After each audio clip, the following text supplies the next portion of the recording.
Alright, so we've got the panel back on. Here are my wired crossovers. That's the one for the mid-range and the tweeter, along with the amp power coming in. And then this one here is the one going to the mid-range. Oh man, this was a whole ton of work, but the door's put back on. I was even able to get it on this rail up here, which is, I finally figured out how that works. The woofer's in there. Wonder if we could see it if I go like this. Woofer's in there anyway. Yeah, you can kind of see it. So pretty happy about the results. It's just goddamn, this is a lot of work. So lastly, what I'll be doing is mounting these things. This one here is going to go there, and then this one here is going to go down here like this. So basically they're going to be screwed on a lot nicer than that, lined up better. And I'll have this button here. This button is for, this is to get +3 decibels on the tweeter. Could turn that on or off, but I mean, I've got an EQ in the head unit, so I might even not mess with that. So I'll show you guys the final result in a bit. All right, so here's the final results, at least on this side. That's how it's looking. Here's the see that's up in there, the mid-range. There's the tweeter. This shit's all wired up. There's the crossovers. The JBL symbol was set up upside down by the manufacturer on the big crossover on the right side, and I wasn't going to open that thing up. It was actually made to not be tampered with and opened, and I opened up the one on the left side, so I had to crazy glue it together. So fuck it, that one's staying like that. So let me shut the door here, and then I'll show you guys what it looks like shut. All right, my people, here we are on day 2, and I'm starting to find out about some interesting things. So my car has been out in the rain last night, and like I said on the other video, it's been raining over here like a motherfucker, and I just took out my door speakers and found out that water gets in there. I mean, it's just the nature of how these doors work. They're sealed off as best as they can, but obviously from where the window rolls up and down, water gets in. And notice that my old speaker that was in the door, which I'm replacing, doing the left door now, or I'm sorry, if you're sitting in the car, I'm doing the right door, and I noticed that the speaker that went up in there was this one. This is the stock speaker that comes with the premium Rockford sound system and the Gallant. And it has this little, see that little cover right there? That's because they understand that water gets into the car, so that little, see if I can point at it with my thumb. No, I can only do so much with one fucking hand. I'll put this thing down right here. So this little thing right here is what keeps water from hitting the terminals.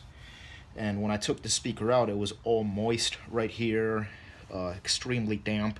I mean, it was wet. And it makes me think that I should have done something to protect the terminals on the new speaker from water. Because what I did is that here's the new speaker. I installed it up like this in the door because I needed the terminals, those wires, to go up to go to where I'm running the wires to reach the crossover. So essentially I've left that right there pointing up, and it's gonna get wet, you know. Is that water gonna kill it? Probably not, but, and this is looks like it's coated metal, maybe like a wannabe gold coating on this, or I forget what the hell you call it. Yeah.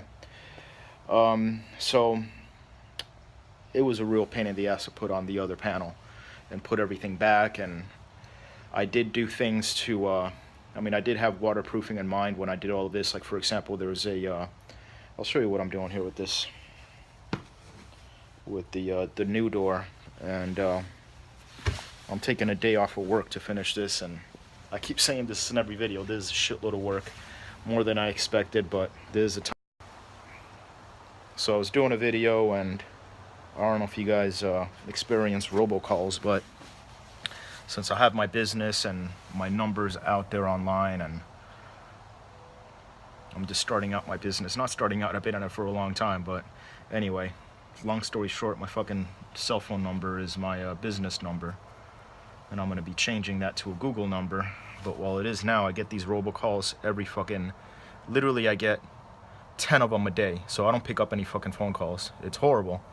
I mean, I do have in my message set up, like, to leave a message that your call is important, blah, blah, blah, blah, blah, blah, blah, but it's just impossible to pick up every call that comes in, especially when you know that 99.999% of them are robocalls. It's bullshit. Anyway, that other video that got cut off is because these bullshit calls came in, cut off my video. So let me show you guys where I'm at right now and what I was talking about with the speaker. Alright, so here is this foam piece, which is touching. Let's see if we could light this up a little better in there.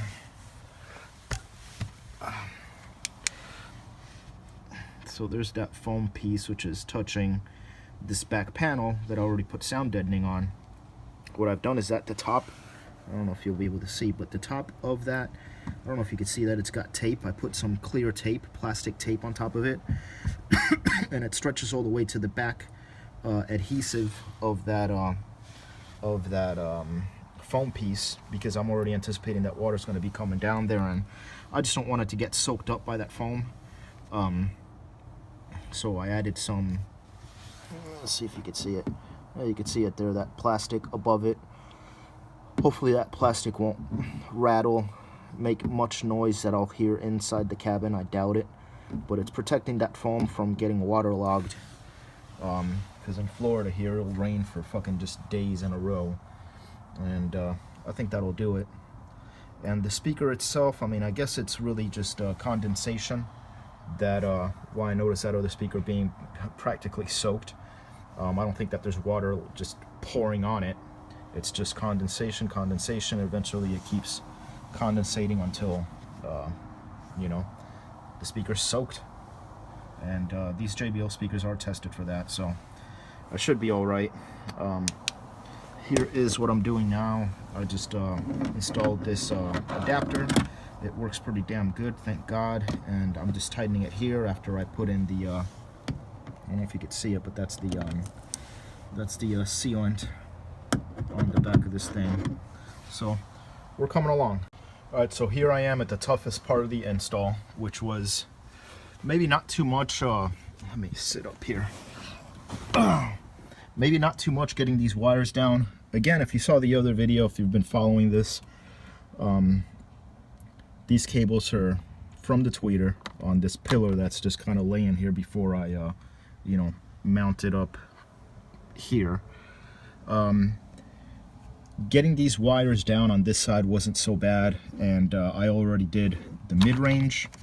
So I don't know if you can see here, the tweeter is going down one hole, then you've got this piece here where this mid-range is mounted, and like I've been saying on the other one, I'm not using any screws for this. I mean, it fits so nicely on the hole for the stock tweeter that all I've had to do is put that second rope, butyl rope, and I mean, this does not fucking move. I mean, I put that butyl rope, pretty thick amount, let's say 1/8 of an inch to let's say 3/8 of an inch. No, maybe that's too much. 1/8 of an inch round around all, you know, rope around all this. So obviously stretching that rope out to be able to do that.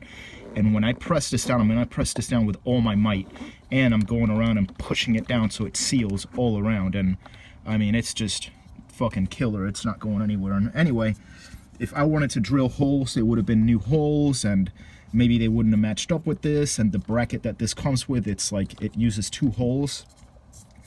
So I would have to make custom holes. It comes with a bracket that's circular, of course, so this fits in it, and then it's got a mounting hole on this end and a mounting hole on that end.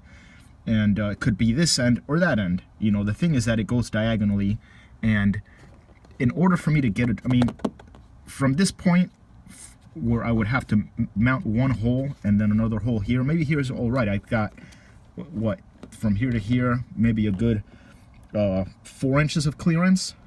And really,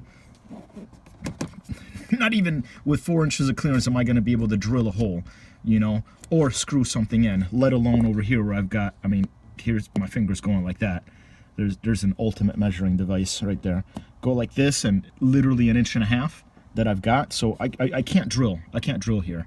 And this second skin butyl rope is, I mean, this thing is not fucking budging. So there's how I convinced myself to do that.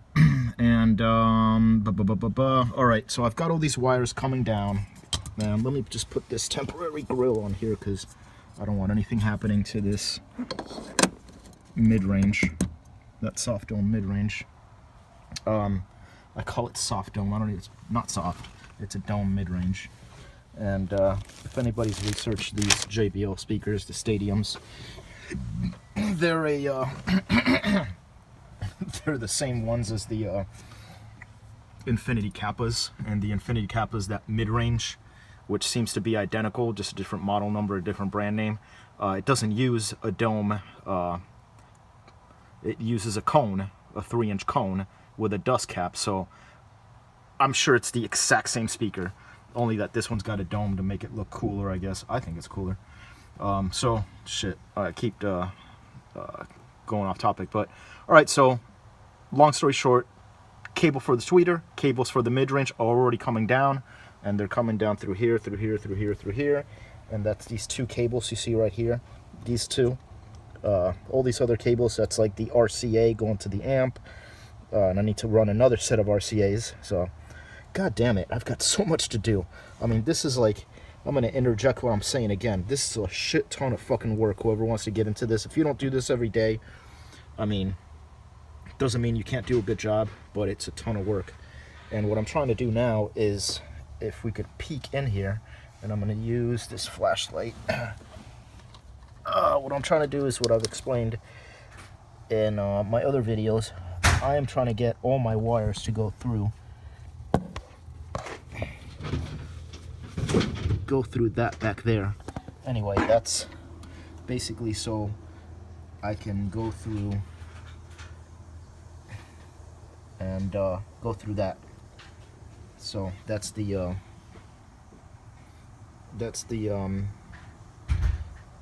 how wires get into the door panel. So there's my door, and this is how the wires get through. And getting through that is giving me such a hard time. And how am I doing it? I'm using this this coat hanger, and it's I think it's like some fucking hardened steel coat hanger. Maybe all coat hangers are like that, but I mean, this thing's fucking tough. And what I'm doing is that I'm using a ton of duct tape to create this. Is this gonna focus or what? To create this this little tip here, because I need this to go through and make room. So this is how it's happening. Oh, while I'm talking, I'm seeing that messages are coming through on motherfucking Bumble. Decided to do that Bumble shit for dating, because how else are you gonna date if you're doing this shit all day or running a business and, yo, it's cry me a river. Anyway, this is what I'm trying to get through, and it just won't fucking go through. I'm just snagging up on something, and this is this here is very, oh, I mean, it's rubber, so it's super elastic, so it's snagging on shit, and I need it to come through and go out through there. Let's see if we can see it. I need it to come out through. Can we see it? Can we see it? Can we see it? Right there. Right where I'm pointing my light. It needs to come out through there. And this thing won't fucking focus now. There we go. So I need it to come out through there. And I put a hole on that. If you could see where I'm shining my light, right in the center there. And it's just snagging up on shit. So what am I going to do? The other side I miraculously was able to get through. So what am I going to use now? Some motherfucking coconut oil. I'm gonna lube this thing up with coconut oil. And let's just see it. Let's see if I can get it through. I mean, this is, to go to this extent, this is giving me that much trouble. And I don't know if I just got ridiculously lucky last time to get all this through, but somehow I made it work. All right, let's see how it goes, and I'll let you guys know where I'm at. My peoples, so if you can't get in where you can't fit in, try some lube. So here's my cable coming out where I need it to come through, and as I jiggle this end, you can see over there. So that's jiggling there, and that's because it went through. Fuck yeah. Alright, so it's going through here. It was getting snagged up on everything imaginable as it was going through here, and I think I know I accidentally punctured a hole in this thing here with the tip of the tip of this thing was sticking out. You can probably see it right there, and it kind of punctured a hole. Look at how fucked up my hands are from doing this shit. Nailed myself there hard with something. Anyway, what happens now? I lubed this to make this work, and now I have to stick all my cables. Wait a second, I'm sticking all my cables on the other end. I was just about to say, I lubed all of this, and it's all fucking greasy, and then I'm like, man, now I'm gonna have to clean it up to run cables through. But actually, they're gonna be running, I'm gonna be pulling this through to take all these cables that are coming down from these drivers, tweeter and mid-range, and coming through here. So I'll be using this end of the wire, which isn't greased up yet. So I gotta go wash my hands, stickle, duct tape the shit out of these wires onto that end, and pull this shit through. So we're getting somewhere.